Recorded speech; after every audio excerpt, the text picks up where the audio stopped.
Hello friends, how are you? And I hope all will be well with God of mercy.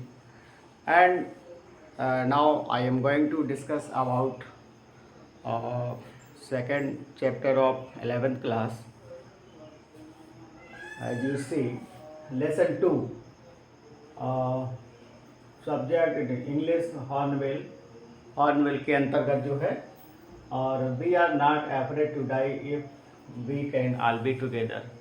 इस lesson को आप देखते हैं कि जो कि गॉर्डन कोक और ईलन ईस्ट के द्वारा लिखा गया है। बहुत ही इंटरेस्टिंग स्टोरी है, बहुत ही करेजियस स्टोरी है, बहुत ही अच्छी कहानी है इसमें। और इसमें आप देखेंगे कि किस प्रकार से नरेटर जो होता है वो अपने को साहसिक कार्य में जुटाता है और उसकी जो योजना होती है पूरे विश्व का अपने नाव के द्वारा चक्कर लगाने का, तो वो उस जोखिम को लेता है और बड़ी आशा के साथ, बड़े साहस के साथ वो उसको पूरा भी करता है। तो आप देख लेते हैं, यहाँ पे देख लेते गोल्डन को जो कि 1978 इनका डेट ऑफ बर्थ है। और ये जो यही नरेटर है इस लेसन का, जो कि कनाडा टोरंटो से बिलोंग करता है। और अगला है ईलन ईस्ट जो 1923 डेट ऑफ बर्थ है। ठीक, तो यहाँ पे दो राइटर हैं। और यहाँ पे सबसे पहले मैं बताना चाहूँगा समरी के रूप में, आप सबसे पहले आप करेक्टर के बारे में जान लें कि करेक्टर क्या है।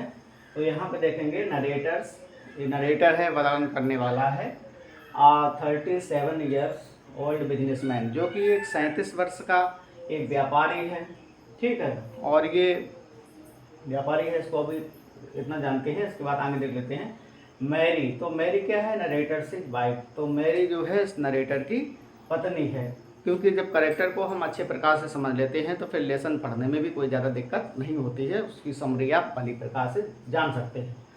और यहाँ पे देख लेते हैं सन जोनाथन, मतलब इस नरेटर का एक बेटा भी है और 6 ईयर ओल्ड, जिसकी उम्र 6 वर्ष की है, 6 ईयर ओल्ड है।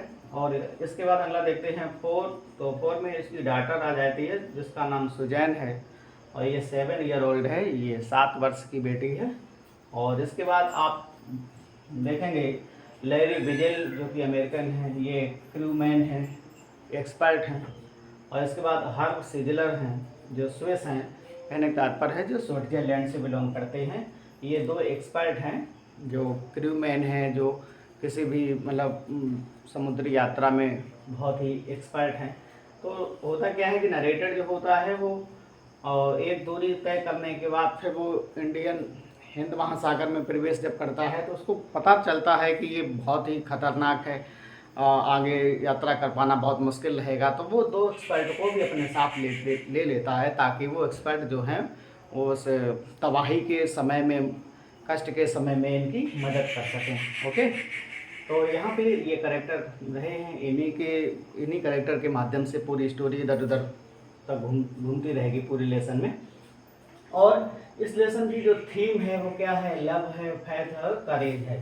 तो यहाँ पे बताया गया है कि किस प्रकार से अपने मतलब मुसीबत के क्षणों में भी अपने फैमिली से आप स्नेह करते रहें। फैथ मतलब बहुत ज़्यादा फैथ है नरेटर को कि वो अपनी यात्रा को सफल बनाएगा। और करेज का इस लेसन में बहुत ज़्यादा प्रयोग किया गया है। करेज जैसा कि आप देखते हैं कि वर्तमान समय में लोगों का करेज टूट रहा है, तो इस लेसन को पढ़ने के बाद आपको लगेगा कि वास्तव में कितने साहसी लोग हैं और कितना जोखिम लेते हैं और किसी भी काम को करने के लिए कितना पॉजिटिव वे में सोचते हैं। तो यहाँ पे देखेंगे मेन पॉइंट्स टू रिमेंबर। कुछ पॉइंट्स ऐसे हैं जिनको आपको याद रखना है। जैसे narrator sails from Plymouth England, मतलब वो अपनी नाव को जो कि 30 टन वजन की है, ओके, और बड़ी सी नाव राइटर तैयार करवाता है ताकि अपनी यात्रा को पूरा कर सके। और आगे देख लेते हैं narrator sails from Plymouth England Plymouth के इंग्लैंड से यात्रा शुरू करता है to duplicate the round of the world voyage made by Captain James Cook 200 years earlier. कहने का तात्पर्य यह है कि पूरे संसार का चक्कर नाव के द्वारा या जापानी के जहाज के द्वारा लगाया गया था। किसके द्वारा लगाया गया था? तो कैप्टन जेम्स कुक थे। कौन थे? कैप्टन जेम्स कुक थे। इन्होंने 200 वर्ष पहले इस यात्रा को पूरा किया था। इसी रास्ते को दोहराने के लिए गोल्डन कोक और एलन ईस्ट ने ये प्रयास किया था कि अब हम इस रास्ते को दोहराएंगे। मतलब कहने का तात्पर्य है कि 200 वर्ष पहले की ये बात है, तो इसी रास्ते को नकल करना चाहता था। ठीक है, अगला देखते हैं। स्टोरी या summary can be divided into 3 phase. मतलब इस कहानी को या इस समरी को 3 चरण में बांटा जा सकता है। तो फर्स्ट फेज में क्या हो जाएगा, तो web walker and disaster. First phase में आपको ये देखने को मिलेगा कि वेब वाकर जो है उसकी नाव जो है और डिसेस्टर माने आपदा से कैसे लड़ती है। तो पहले चरण में ये बात बताई गई है। सेकंड फेज में आता है स्ट्रगल एंड सर्वाइव। फिर बहुत ज़्यादा तबाही होती है समुद्र में, हवाएं जो तेज़ चलने लगती हैं, उसकी नाव में क्षति आ जाती है। तो वहाँ पे फिर होता क्या है, संघर्ष करता है और अपने जो उसकी फैमिली है, मैरी है, जोनाथन, सुजैन, एक्सपर्ट, इन सभी को बचाने का भी प्रयास करता है। और इसके बाद थर्ड फेज आता है। थर्ड फेज में क्या होता है, नहीं कहते हैं कि हिम्मत करे अगर इंसान तो सहायता करे भगवान। तो वही बातें यहाँ पे बताई गई है। थर्ड फेज में है विक्ट्री है कि नरेटर जो है वो जीत जाता है और अंततः वो उस मुकाम तक पहुँच जाता है जहाँ की वो योजना करके आया है। तो यहाँ पे थर्ड फेज में देखेंगे विक्ट्री, उसको जीत मिलती है और फाइंडिंग द आइलैंड, और वो अंततः वो उस आइलैंड को प्राप्त कर लेता है जो कि 65 किलोमीटर्स विस्तार का है और बड़ा है। और ये जो आइलैंड है ये फ्रेंच साइंटिस्ट एम्स्टर्डम से बिलोंग करता है। तो अंततः फिर नरेटर बड़ी मुश्किल के साथ अपनी इस यात्रा को सफल बना लेता है। हालांकि थोड़ी बहुत चोट उसकी बेटी को आती है, उसके बेटे को भी चोट आती है, लेकिन किसी एनी हाउ वो उस यात्रा को पूरा कर लेता है। और इसके बाद फिर ये जो लेसन का नाम आप देख रहे हैं लिखा है, we are not afraid to die if we can all be together. हम मरने से नहीं डरते, क्योंकि अगर हम जब एक साथ हैं तो हम मरने से भी नहीं डरते हैं। तो ये वाला जो ये स्पीच है ये बोला जाता है जोनाथन के द्वारा। किसके द्वारा बोला जाता है, उसका पुत्र जो होता है जोनाथन, सिर्फ जो 6 साल का है, वो ये बात बोलता है। और ये तो इस पार्ट की समरी रही। अब मैं चाहता हूँ कि मैं आपको मीनिंग और जो शॉर्ट आंसर इसके इम्पोर्टेंट है वो करवाऊँगा, और लॉन्ग आंसर रहेगा या कुछ MCQs रहेंगे तो आप यहाँ पे नहीं दूंगा, आप मैं सीधा कापी से आपको करवाऊँगा। तो यहाँ देख लें और इसके बाद फिर वहाँ भी देख लें। Thank you. तो यहाँ से फ्रेंड्स देख लेते हैं। चैप्टर 2 है ये, we are not afraid to die if we can all be together, the Gordon Cook and Alan फेस्ट ईस्ट। तो यहाँ पे आप इसके मीनिंग देख लेते हैं। तो मीनिंग आप देखेंगे ग्लोसरी के अंतर्गत इसके जो मीनिंग यहाँ पे बन रहे हैं, तो आप देख लेते हैं। वॉयज जर्नी बाई वाटर मतलब समुद्री यात्रा, हॉर्निंग मतलब शार्पनिंग तेज करना, lake stage of A course, तो यहाँ यात्रा का भाग होता है। इसके बाद क्रूमैन का मतलब होता है सैलर्स, नाव चलाने वाले, एक्सपर्ट जो होते हैं। और रीजन का मतलब होता है आर्ग्यूट माने दलील दी। और जिप का मतलब यहाँ पे होता है ट्रेंगुलर्स स्टेसेल या तिकोनापाल होता है। और इसके बाद लेस्ट का मतलब टाइट या बांध दिया, जिसका हिंदी अर्थ होता है। और उसके बाद प्रॉफिट तो मतलब कम अनएक्सपेक्टेडली, अचानक ऊपर उठा। उसके बाद टाउट का मतलब होता है टाइट, तो यहाँ इसका मतलब हो जाएगा टाइट यानी कसा हुआ। और इसके बाद आगे देखते हैं। अबेंडन का मतलब लीव या छोड़कर जाना। और इसके बाद आगे आता है मैच, तो मतलब होता है लोअर हाफ। डिवाइडेड डोर का मतलब फलका जो होता है। बल्जेट का मतलब होता है प्रोट्रूडिंग, तो भरी हुई। और बंक का मतलब होता है स्लीपिंग बर्थ मतलब सैया जहाँ पे सोया जाता है। और गैफिंग का मतलब होता है कि वाइड ओपन माने खुला हुआ जो भाग होता है। और यहाँ पे कॉल्स का मतलब क्या है, तो मैसेज, रेडियो संदेश, रिमोट मतलब डिस्टेंट, सुदूर। और ऑक्सिलरी का मतलब होता है एडिशनल या जो सहायक होता है। और यहाँ पे देखेंगे शॉर्ट आंसर टाइप क्वेश्चन हैं, कुछ जो इम्पोर्टेंट क्वेश्चन है उन्हीं को लिया गया है। पहला देखेंगे, how long did the narrator plan his voyage to last, मतलब अंतिम समय तक नरेटर ने कितनी दूरी तक यात्रा करने का प्लान किया था। तो आप देखेंगे the narrator planned his voyage 1,05,000 kilometre to last, मतलब लास्ट में लेखक ने 1,05,000 किलोमीटर दूरी तय करने का फैसला किया था। और इसके बाद आगे देखेंगे आप, इसके बाद देखेंगे how dead they celebrated the Christmas holiday, मतलब कि क्रिसमस हॉलीडे जो 25 ऑफ दिसंबर को पड़ा था तो उसमें कैसे मैनेज किया था, कैसे मनाया था। तो डिस्पाइट एट्रोसियस वेदर, मतलब कि कठिनाई के मौसम के बावजूद दे सेलिब्रेटेड, उन्होंने मनाया अ वंडरफुल क्रिसमस हॉलीडे, मतलब उस अद्भुत से क्रिसमस छुट्टी को कंप्लीट विद क्रिसमस ट्री, मतलब क्रिसमस ट्री के साथ बड़े हर्ष उल्लास के साथ उन्होंने अपना ये पर्व मनाया था।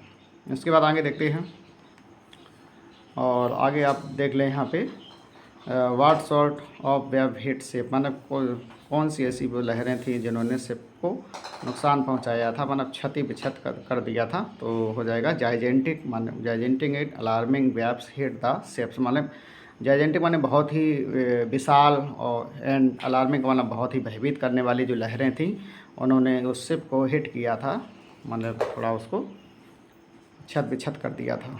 इसके बाद नेक्स्ट अगला क्वेश्चन देखते हैं। तो यहाँ देख लें इसको, how did little Jonathan reach to the desperate situation they found themselves in on 5 January, मतलब किस प्रकार से 5 जनवरी को जो उसका बेटा जोनाथन होता है वो अपने वहाँ पहुँचता है, ठीक है, बड़ी निराशा के साथ अपने पिताजी के पास जाता है। तो वही बात यहाँ पे बताई गई है। तो आप आंसर देखेंगे little Jonathan reach to the desperate situation, और मतलब जो छोटा बच्चा जो 6 साल का है वो बड़ी निराशा के साथ वहाँ पहुँचता है। डिस्परेट सिचुएशन माने कि उसकी जो सिचुएशन है बहुत ही निराशाजनक है, बिकॉज क्योंकि the weather continue to deteriorate throughout the night, मतलब कि पूरी ही रात जो मौसम रहा वो बिगड़ता रहा। ऑन जनवरी 5, मतलब 5 जनवरी को भी there situation was again desperate, मतलब उसकी जो स्थिति होती है दोबारा से फिर नाजुक हो जाती है। बट ही सेज, लेकिन वो कहता है we are not afraid of dying if we can all be together, मतलब ये बच्चे के ही शब्द को ही टाइटल नेम दिया गया है। जोनाथन ही ये बात बोलता है कि पिताजी हम मरने से नहीं डरते क्योंकि हम सब एक साथ हैं, तो इस कंडीशन में मरने से भी कोई दिक्कत नहीं है। और इसके बाद देखते हैं how did Sue try to enliven the gloomy atmosphere, तो ये आपको क्या हाउ डिड कैसे Sue try to enliven and gloomy atmosphere, मतलब उसकी बेटी जो सुजैन है वो कैसे आप कह सकते हैं कि उसने उस दुखद भरे माहौल में अपने आप को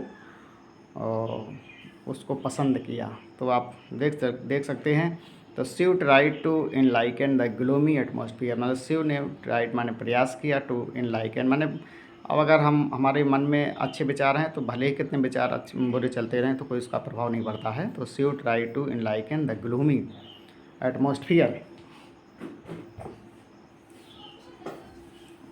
atmosphere by making card for her parent, मैंने अपने पिता के लिए उसने कार्ड कुछ तैयार किए थे। तो जो कुछ हास्यात्मक कार्ड थे जो कि माता पिता को खुश करने के लिए उसने बनाए थे। Card for her parents and drawn the picture of some funny person, मतलब कि उसमें कुछ व्यंग्यात्मक चित्रों को भी उसने शामिल किया था, बनाया था। विच वुड देम लाफ, मैंने कहने का तात्पर्य ये था कि वो अपने माँ बाप को हंसाना चाहती थी उस कठिनाई के समय में, उस उदासी के समय में अपने माँ बाप को वो हंसाना चाहती थी। तो ये बात यहाँ बताई गई है। उसके बाद आप देख लेते हैं लॉन्ग आंसर इसका। तो लॉन्ग आंसर में देखेंगे तो यहाँ पे क्या है, लॉन्ग आंसर टाइप क्वेश्चन है। तो right the character sketch of narrator, तो नरेटर का ही यहाँ पे वर्णन किया गया है। इंट्रोडक्शन पहले आप देखेंगे the lesson we are not afraid to die if we can all be together, this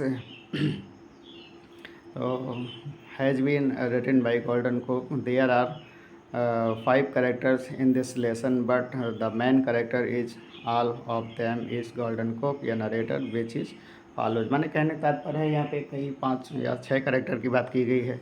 तो यहाँ पे जो सबसे मेन कैरेक्टर है वो कौन सा है, आपका गोल्डन कोक या जो स्वयं नरेटर है उसी को बताया गया है। तो इसकी पहली हेडिंग जो बन जाएगी द ग्रेट पर्सनालिटी। तो यहाँ पे क्या बन जाएगी, द ग्रेट पर्सनालिटी। तो यहाँ पे देखेंगे द ग्रेट पर्सनालिटी के अंतर्गत देखेंगे the narrator is a strong and determined individual who takes full responsibility for the safety and well-being of his family and crew members। मतलब सभी को सुरक्षा चाहता है, बड़े अच्छे प्रकार से उस अपनी यात्रा को करता है। ठीक है, बहुत उसका माइंड दृढ़ है। Individual who takes full responsibility मतलब सभी की जिम्मेदारी लेता है, सभी के प्राण रक्षा या सुरक्षा की जिम्मेदारी लेता है। For the safety and well being of his family, अपने परिवार की भी जिम्मेदारी लेता है कि सुरक्षित उस मतलब यात्रा करनी है। एंड क्रू मेंबर्स, और अपने साथियों जो उसके दो साथी थे लहरी विजल और हर्ब सिजलर, उनको भी वो देख रेख करता है। He has learned to stay calm and composed in different situation, माने कि उस विपत्ति की घड़ी में भी वो अपने को शांत और रिलैक्स करने के लिए बहुत ही साहसिक ढंग से अपनी उस यात्रा को पूरा करता है। और इसके बाद देखते हैं लीडरशिप क्वालिटी। तो जो नरेटर है उसके अंदर बहुत लीडरशिप क्वालिटी है। द नरेटर डिस्प्ले माने दर्शाता है एक्सीलेंट लीडरशिप, अति उत्तम लीडरशिप प्रतिभा उसके अंदर है, वो क्वालिटीज वो गुड उसके अंदर हैं थ्रू आउट द तो देखते हैं थ्रू आउट द स्टोरी, पूरे ही कहानी में। He makes quick decision in times of crisis, वो उस विपत्ति के समय में भी खतरा मोल लेने से, अच्छे निर्णय लेने से नहीं चूकता है। He is a good listener, एक अच्छा लिसनर है। And takes the opinion of his crew members, माने उसके साथ जो उसके मेंबर्स आए हैं, क्रू मैन हैं, उनके भी विचारों को लेता है। And to consider action and consideration, और ध्यान एकाग्र करता है बिफोर मेकिंग एनी डिसीजन, मतलब किसी भी खतरनाक डिसीजन लेने से पहले वह उस पर विचार विमर्श भी करता है। और इसके बाद आगे देखते हैं अगली हेडिंग बन जाएगी हाई थिंकर। तो ही इज ए ब्रेव, वो बहुत बहादुर है। इंटेलिजेंट मतलब बहुत ही होशियार है। एंड काइंड हार्टेड, और बहुत ही सहृदय है। और ही इज़ एन ऑप्टिमिस्ट, वह बहुत आशावादी है। एंड बिलीव्स, और विश्वास करता है that you can achieve anything, कि आप हर कुछ पा सकते हैं। इफ़ यू हैव योर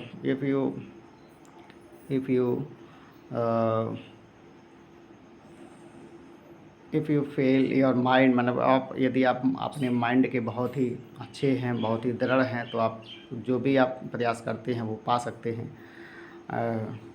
तो ये he is a strong willed and determined to fight for justice, मतलब कि वो बहुत ही स्ट्रॉन्ग है, बहुत ही मतलब दृढ़ इच्छा वाला व्यक्ति है। एंड डिटरमाइंड, और बहुत ही दृढ़ संकल्पित है। टू फाइट फॉर जस्टिस, मतलब उस न्याय की घड़ी में उस मतलब कहने का तात्पर्य है कि अपनी यात्रा पूरा करने में बहुत ही सक्षम है, बहुत ही न्यायपूर्ण ढंग से कार्य करने वाला है।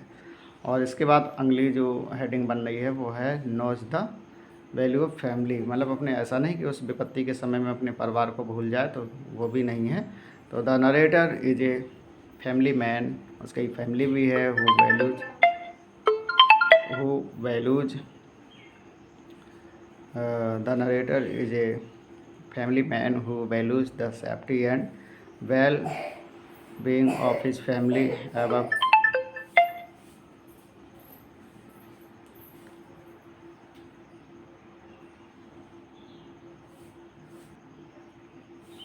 तो value in safety and well-being of his family above everything. Also, he takes his wife and children along with him on the journey, मतलब जर्नी में अपनी पत्नी और अपने बच्चों के साथ जाता है। and ensure that they are safe and comfortable throughout the journey, और अंततः तक वो आराम से मतलब थोड़ी बहुत चोट के साथ अंतिम जर्नी तक ले जाता है। उसके बाद देखते हैं कंक्लूजन। यहाँ कंक्लूजन देखेंगे the narrator has a great personality, मतलब बहुत अच्छी पर्सनालिटी है। लीडरशिप क्वालिटी है। He is A courageous person, high thinker and knows that what is the value of family in our life. The entire journey of the narrator is filled with courage, love and faith. कहने का तात्पर्य ये है। इसके बाद इसके MCQs देख लेते हैं। Choose the correct answer. तो दिसंबर 25 फाउंड अस, तो ये यहाँ पे भरा जाएगा, यहाँ पे 3500 kilometres last of the Cape Town. ये इसका एमसीक्यूज है। अगला देखते हैं। I half swam half crawl into the children's cabin, answer हो जाएगा while I was thinking, Khalistan में आ जाएगा शिव मूविंग पेनफुली। और इसके बाद आता है town on journey to the, तो यहाँ पे वेब्स हो जाएगा। और इसके बाद we are not afraid to die if we can all be together is written by Gordon Cook and east है। और इसके बाद है from where did the ships sail from the voyage, तो प्लाईमाउथ इंग्लैंड भरा जाएगा यहाँ पे। What is the occupation of the author, तो ये बिजनेसमैन है यहाँ पे। और इसके बाद देखते हैं what was the name of the shape of the author, तो ये वेब बाकर रहेगा। What part of journey was recent for them, तो first leg from England to Cape Town. और इसके बाद है when did the waves start getting gigantic, तो ये जनवरी भरा जाएगा। आंसर बन जाएगा who said we are sinking, तो ये मैरी बोलती है। How did the author manage to stretch the canvas, तो बाई रिपेयरिंग द हॉल्स, उस छेद को भरने के लिए। What was their first meal in 2 days, तो corned beef and cracker biscuit, मतलब गाय का मांस और जो करारे बिस्किट थे वो थे। और इसके बाद है where had they reached on 25 of December, तो ये हो जाएगा 3500 kilometre east of the Cape Town की तरफ थे, कहने का तात्पर्य ये है। और where did they decide to reach to save themselves and the ship, तो आइल एम्स्टरडम। तो आज के लिए इतना ही, और ये लेसन आप समाप्त हो रहा है। Thank you very much, have a nice day.